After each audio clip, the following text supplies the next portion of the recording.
afternoon, you ruddy lovely people. I hope that you're all having a smashing Monday and start to your week, and you're all very welcome along to your latest Tottenham Hotspur transfer news video, the best transfer news content on YouTube. Don't worry, I'm not that big-headed. I mean, I am big-headed. I mean, look at the size of my forehead, but I've not got a massive ego, put it that way. But look, we've got a fair bit of Spurs news to delve into, so enough faffing about. Let's get cracking with this knacking, and I want to start things off with the news coming out this morning from Graham Bailey that Bissouma is set to depart this summer. Thomas Frank wants to get rid of Bissouma to increase his transfer budget, and Fabio Paratici is looking at many different clubs for the African midfielder to join. The two being mentioned at the minute are Lille and Juventus. And Bissouma is one of those players, if we keep him, I think Frank could get quite a lot out of him. I think he could be quite good under Frank. But if we lose him, okay, cool.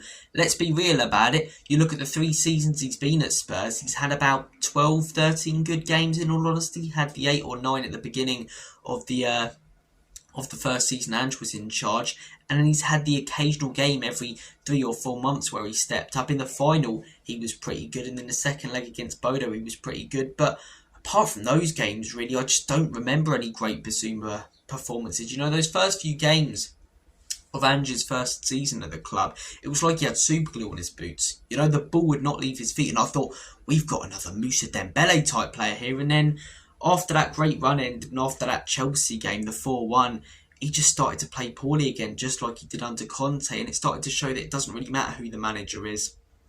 He's not going to be great at this club, which was a real shame because 25 million from Brighton, I thought, what a deal that is. You look at the prices that Brighton charge for a lot of their top players. I think when we signed him, he was 24, 25, something like that, and he was absolutely ripping it apart at Brighton. I remember going to a game where they beat us 1-0 at the end of the season where we tipped Arsenal for top 4, and he was by far man of the match. Trossard scored the late winner, I think 88th, 89th minute, but Bissouma was absolutely running that game, and I thought, I want that guy from Brighton. And we never really got that player from Brighton consistently. We got him for that run at the beginning of Ange's first season, or his first few months, but we never got that player on a consistent basis for a season. We get him occasionally, look great, but because of that, I can completely understand why Frank doesn't want him. And what we've got to do though, if we're selling Bissouma, don't go, okay, we sell someone, we bring someone in on the same level to be sustainable, because we don't want the same level. We don't want the level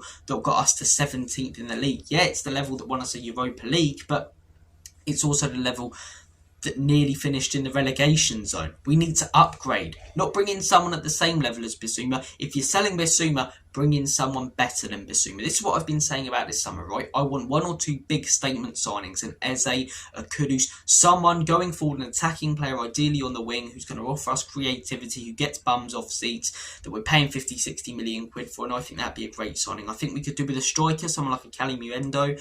I've looked at quite a bit. Sesko, if Arsenal aren't going to sign him, why not at least throw your name in the hat? If it's a no, then it's a no, but chance your arm at it. And then I think we start looking at, okay, how do we replace players if they're going to go? If Romero's going to go, which doesn't look likely now, surprisingly, then who do we bring in to replace him? And now if Bissouma's going to go in, who do we bring in to replace him and improve on him? And the first name that comes to mind for me is Lamine Camara. I think this guy's a baller. Played with Pape Matar at Metz. He's been smashing it in the French league. Young, I believe he's 22. I reckon you could get him for about 25, 30 million. And I think that'd be a fantastic signing. But that's off the top of my head. You could go in for someone like a João Paulinho, someone with a bit of muscle, you know. Look at players like Norgard and Janel in the tough games, in the rigid games, when Brentford made themselves hard to break down. It's because they had that muscle, that roughness in the middle of the park. So a Paulinho with a bit of muscle, bit of strength, who's done it in the Premier League, won big trophies at Bayern Munich, could be a huge asset. And when you consider he wants to leave as well,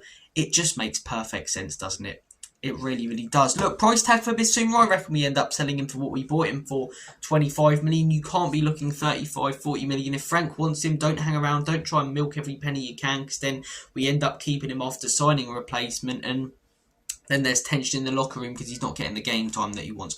First offer that comes in, bang, sell him. Add that to the transfer budget this summer. That's the way I'm looking at it. As I say, Lamine Camara is definitely an option. João Paulinho, I really, really like the sound of. Someone like a Sander Berger even from Fulham. You know, I don't think we can be too patronising and go, it's not exciting. It's better than what we've got. It's better than 17th. I think Sander Berger's been a lot more consistent and solid for Fulham than Mayboy as Bissouma for us. So there are definitely options out there, and it's about improving on Bissouma, not bringing in someone at the same level, because we don't want players of the same level, because these players of this level, if we're going to sell them, led us to a 17th place finish. So look, guys, what are your thoughts and opinions? Would you like to keep him? As I say, 20-25 million off to Juventus or Lille. I think in the Italian league he could do really well, in all honesty. French league, probably the second quickest, the most, quick and powerful compared to the Prem. So the Italian league, where he's got a little bit more time to think on the ball, I think he could be really good over there.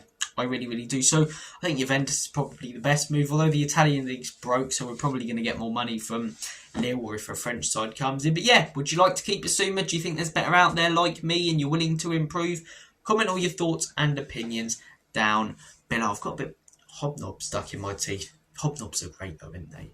King of the biscuit. Well, what's your favourite biscuit? Comment that down below. This is a serious conversation, because for me it's hobnob. I do like a malted milk though, to be honest, and chocolate digestives are pretty good. And then you got your custard creams and bourbons. I'm completely going off on a tangent. Look, Mohamed Kudus, he is saying yes to Spurs. He reportedly doesn't want any other club. This came out yesterday from Romano, but I wasn't going to do a whole video just about the Kudus stuff, because I'm just going to end up saying the same thing I've said about him. He's a bums off seats player in a systematic game. He's exciting. He's versatile. You've heard all of that in my countless videos about Kudus. If we do go on to sign him, I'll do a proper thorough scout report where I look at SofaScore and speak to people about him and all sorts. But at the minute, I'm only going to be saying what I've been saying recently. So I'll just report the news to you that Kudus is going to be saying yes to Tottenham.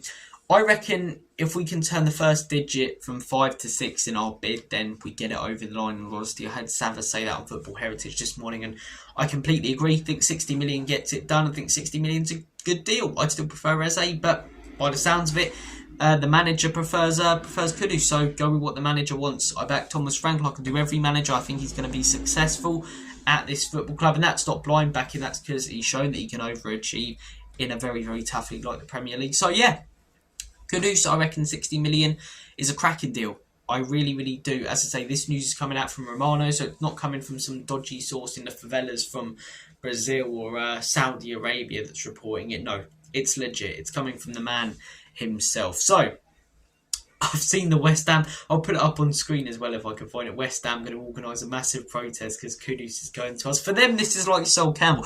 I love how much they make a rivalry out of it, right? We don't like them, but they hate us, don't they? And I love it. I really, really do. They're like the annoying little brother constantly, and they just keep hitting us and keep crying because we're just so much bigger than us, and we're trying to fight the big brother. We're play fighting with Arsenal. Chelsea's a little bit smaller. They're trying to play fight with us. We don't really care about them. They really care about us, constantly rent-free in their heads. And then you got West Ham, the little toddler trying to fight us. Get out of here, mate. What are you doing? You're going to do nothing. They're so bothered about it, man. And look, I get that he's a very good player, but if we went took Eze from Crystal Palace, they wouldn't be protesting. They're another London club, but they wouldn't be protesting, although he's a good player, because they don't hate us. They don't really care for us. But because Millwall are in the Championship, West Ham, they just try to create this massive rivalry with us. And it's not even that much history. It's not like the Chelsea one where you say, the North London derby, obviously, but Chelsea, we've got the relegation stuff in, I believe it was 78, 77, something like that. You've got Battle of the Bridge. You've got all of this history. There's not loads of it with West Ham. There isn't. So it'd be quite funny if their fan base goes into complete meltdown because they lose one of their best players to, in their heads, their biggest rivals, when for us it's just like signing a player for Palace, really. So look, Kudus, I'd be up for it. Fantastic player, was great in the Dutch league. Not in his best season, the most recent one in the Prem, but West Ham haven't, in all honesty. I think Frank gets the best out of him. I'll do a whole video scout report on Kudus if we sign him. I reckon we could get a here we go by the end of the week, or at least a bid accepted by Spurs. And yeah, I think this deal will be done this week. Sullivan, Levy, maybe they find a way to muck it up, but it would be hard to, right? It would be very, very hard to. Guys, I'm going to make like a banana and split. Have a lovely rest of your... I don't know why I'm putting the ones up like Roman Reigns there. Have a lovely rest of your day. Enjoy yourselves. Get outside. Spend some time with your loved ones. And as always and forever, come on, you Spurs. Take it easy, guys.